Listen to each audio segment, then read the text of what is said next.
ছেলের আবদারে আজকের বানালাম রোল। তো ও কাল আবদার করেছিল রোল খাবে, তাই প্রচুর শরীর খারাপ হওয়ার জন্য কাল বানাতে পারিনি। আজ সকালে বানালাম এগ রোল এবং ঘরে ছিল এইটুকু আটা। তারপর সারা ঘর খুঁজে এই চিকচিকার মধ্যেই ময়দা টোকা পেয়েছি।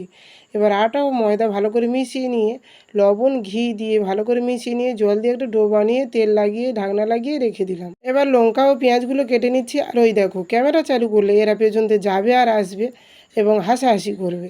তারপরে শসাগুলো কেটে নিলাম এবং রুটিগুলো বেলে নিয়ে কড়াইতে তেল দিয়ে দিয়ে রুটিগুলো ভেজে নিলাম। এবার একটা গ্লাসে ডিম ভেঙে দিয়ে গোলমরিচ ও লবণ দিয়ে ভালো করে মিশিয়ে নিয়ে কড়াইতে দিয়ে রুটিতে চেপে চেপে ডিম লাগিয়ে তুলে নিলাম এবং রুটিতে পেছনে কাগজ লাগিয়ে পেঁয়াজ কুচি, শসা কুচি, লঙ্কা কুচি ও টমেটো সস দিয়ে রোলটা মুড়ে নিলাম।